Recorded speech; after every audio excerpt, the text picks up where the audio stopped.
Hi, I'm Angel Leya, and I'm doing something potentially insane. I have been working on plotting for a while now. I was working on some other books and decided to stop what I was doing with them and create a series to kind of give myself the opportunity to work on something that wasn't as near and dear to my heart. And try to create a plotting process through that. So the idea is it was to make a 3-book series, which I think I'm going to stick with. And I've written the first book and found that I did okay in the plotting process, but I'm still finding that there's some disconnect with it, trying to figure out what works before I get like knee deep in the first draft. I had to, when I did revisions of the book, I found that I had a lot of rearranging to do and rewriting to do, and it wasn't like just tweaking scenes kind of thing. It was like, this is in the completely wrong place, you know? So I had good content, but the flow was wrong. So I'm wanting to record my plotting process this time in hopes that I'll learn something more. And maybe you will along the way too, I don't know. We'll see how this goes. So the first book is Running Toward Illumia, which I ended up, because the editing process was so difficult, I ended up releasing it in 4 parts, just to kind of give myself a better idea of the structure. So I was only editing one quadrant of the book at a time, which I think worked out fairly well, but it's still, you know, I hate doing that to readers, for one, because they're not getting a full story, you know, in the book. And for 2, you know, it just you know it's incomplete, and so it's kind of it's a little frustrating as an author to release it like that, in my opinion. Now the good news about that is now I have 4 books, because they're all, you know, 4 parts of the story, and I'll actually get a 5th out of it because I'm going to combine them and recover and leave everything up the way it is. So it adds to the back titles, which is fine, but I didn't really like the way that went as far as releasing and the timing and stuff. It didn't go as fast as I wanted it to. So the first story is about Estrella, and the theme of it is her just really wanting to belong. And obviously she doesn't get that. She finds out that she's part moon elf at the halfway point, and she is kind of thrust into Illumia. She's part of the band tribe that lives in the mist, and they're all redheads, and she wants to be one of them. But she's kind of thrust into Illumia as a hearer, which only certain people can hear mythics, which are the unicorns, dragons, and fairies. Fairies can speak too, but they can communicate almost telepathically, but not quite. So her big struggle is the wanting to belong, which is going to continue. But the focus of book 1 was on her struggle more than anything else, and coming to terms with who she is, and her importance to the world, the wider world. Whereas she, you know, just wanted to be part of the tribe and feed her tribe and that sort. So the next book, she's in Illumia, and she's going to discover that the woman whose place she took, Shia is a dragon fae. She's not a true hearer. She's a mythic, but she's a half blood or a dual blood, or It depends on, I guess, who you talk to in the book.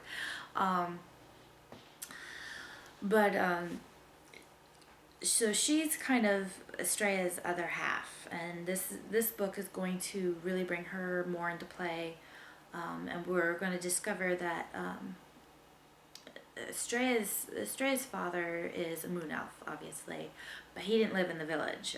He actually impregnated her mother, which I know this is like weird, but to kind of pass on the lineage, because the moon elves were disappearing, and he had a feeling he knew who was behind it, which obviously it's Shia. So he escaped into the mist, somewhere where no one would think to look for a moon elf, because how could she possibly survive in the mist without the moon? And impregnated her mom, just as an opportunistic moment kind of a thing, and kind of followed her throughout her life without her knowing. She's had no idea that he's kind of been connected to her. So this book is kind of going to bring out some of those teasers that I introduced in the first book.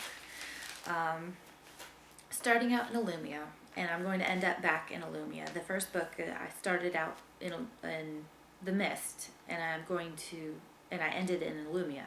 And the third book, I want to take from Illumia to the Mist, and then back to Illumia. So it's not exactly the there and back again type of structure, but it kind of follows that structure in a way. So that's going to be fun to try and set up. I have a general idea for the story, the second story. Basically, her life has been threatened, and that's where we leave the book off. She's in Illumia. Everybody's safe until she realizes that her life is in danger again. She just got out of the mist, and her life was in danger from that, and now she's being threatened. And obviously, it's going to be by Shia, but it's not an open threat. It's not like a direct threat. And she's going to be thrown off because she is kind of disarming. She has got a charisma, being a dragon fae. She's small, smaller than the average human, and obviously than the average dragon, and very beautiful. So that's I love her character. So she's kind of like not your typical bad guy in that respect. But she has been covertly hunting down, not necessarily herself, but hunting down all the moon elves and eliminating them or driving them out. And Estrella is going to find out that the moon elves are holed up in a cave, and they have a magical enchantment around them, so they can't leave, kind of a thing. So I'm trying to work out the details of that story. Another big factor in that story is going to be Gander, the elf that is with Estrella. He's hooked on dragon fae dust, and I kind of hinted that in the first book. But in book 2, he really it's going to become imperative for him to break that addiction. So that's going to be interesting to try and weave that through. So major plot threads are Estrella finding the moon elves, and let's see, Shia becoming more involved in Estrella's story, and Gander breaking his addiction, And alright, then we got the unicorn, and we actually are going to visit his old stomping ground. So Windmane, the unicorn, visiting his old herd, which he ran away basically from the herd because he's one of the finer specimens, and they wanted to designate him a stud, and he wasn't real excited about that idea. He just he didn't feel like his only job in life was to produce more unicorns. He wanted to explore the world and stuff. So that's fun. And then Estrella's dad actually comes into it because he's been lurking in the background the whole first book. He stalked them through the mist to make sure that they made it to Illumia safely, and before her time ran out, because she had a week to get to Illumia before her birthday, so that she was exposed to the moon when her powers took full effect. So Estrella's dad he's the one who warned her at the end of the book.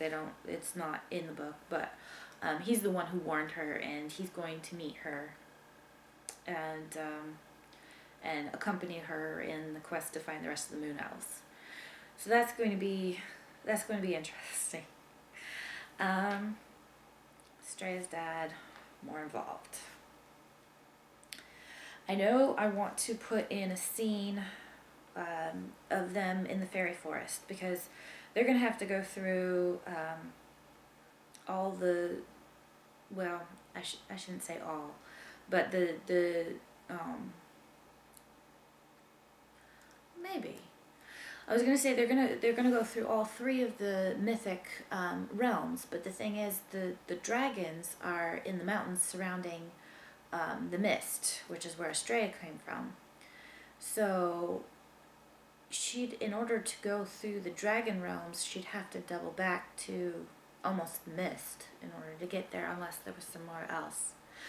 So that's something I'll have to explore, is if I want to have her go through another dragon realm in order to